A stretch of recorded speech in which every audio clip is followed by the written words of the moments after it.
let's look at basic keyword filtering. Now to do that we need to open a project, so I'll open this golf one. Now all of the keyword filtering information is held over on this side of the screen, but we will also look at what these buttons do down here in a moment. Firstly, you'll see that we have the original options profile here, so that count 24 hours and competing are showing. Note that these competing, count, and 24-hour minimum and maximum boxes show. If we were to open up a different project, let's say the Cellulite one, you'll see that because this options profile only has the count column, then you're only given the count minimum and maximum. So whatever information you might want to filter on will be available on this side of the screen. Let's start off firstly by looking at these buttons. This one here is the filter button. So when you put in some information here, let's say we want all the phrases that have a count greater than 10. This is the minimum column, that's the maximum. So we want a minimum minimum 24 hours of 10. We can click the filter button and the data is filtered. You can see down the bottom here that there's 87 phrases. Let's try and say, okay, we want minimum 24 hours of 25 and filter that. And we've got 13 phrases there. What if we said we want a minimum of 25 counts a day, plus we want less than 10 competing, wrong column, less than 10 competing web pages in Google. And there we have 2 phrases. Now, okay, this button is the filter button. This one is the remove filter. By clicking that, these boxes are emptied and your data is returned back to its original state with all of the information there. The default button we've seen before, that will just draw in the default figures from the options profile. So there are the default figures for the options profile, and you can see we've automatically filtered and we have 472 phrases that match this profile. Because that's a 0, you could actually leave that blank, it doesn't matter. Right, the other thing you can do is you can order this data by any of the columns, and you can order it in an ascending manner or a descending manner. If, for example, we wanted to show the phrases that had the highest counts at the top, and as you move down the counts decreased, that would be a count descending, so we would select count from that box. Now you can see the phrases ordered according to that.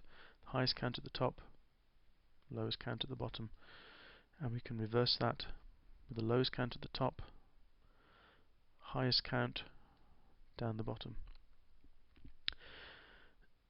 So that's what these drop down boxes here are for. It's quite often a good idea to have a look at competing ascending, because then it shows you which phrases have the least competition at the top. As you work down, you get more competition. You can, of course, use these in conjunction with these boxes up here. So we could say, okay, we want a minimum of 10 phrases, and we want it with least competing at the top.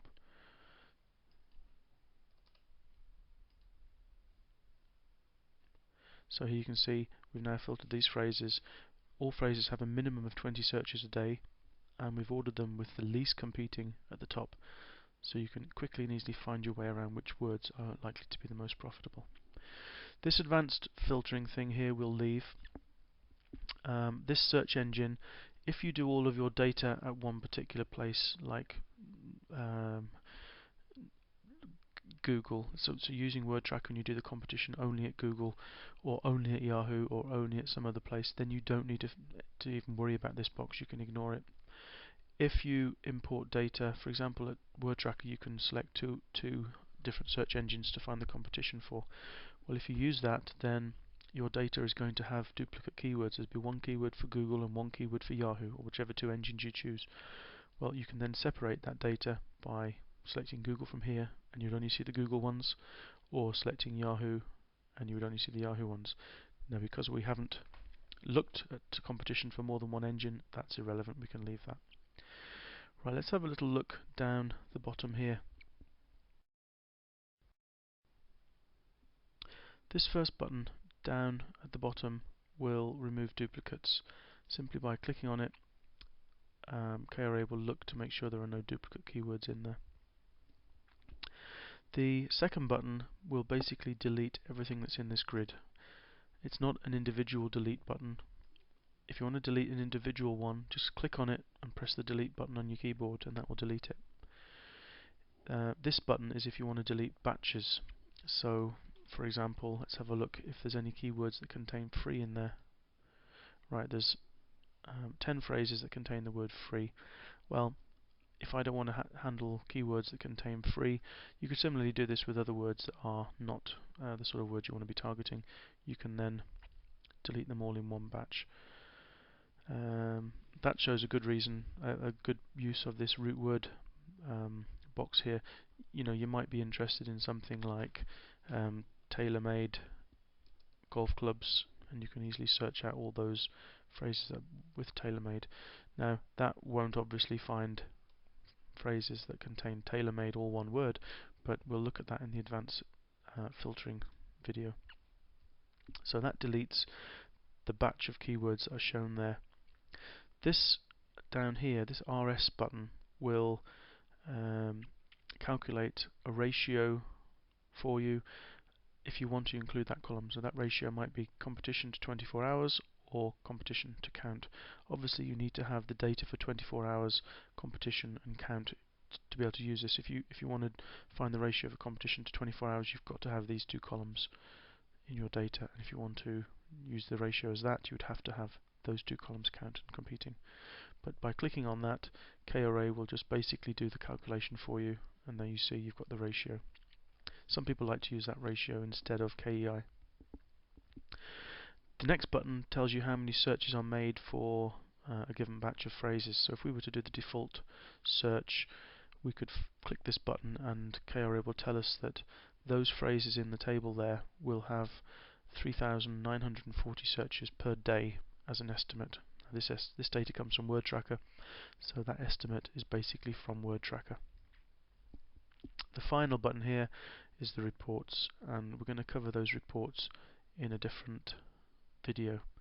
Before we go, the last thing I want to show you just quickly is that this data in this grid, if you right click any item, you do get a menu open up, and basically we're going to deal with colors in a later video as well, but you can turn an item a specific color if you want to, or you can open the search phrase in a web browser.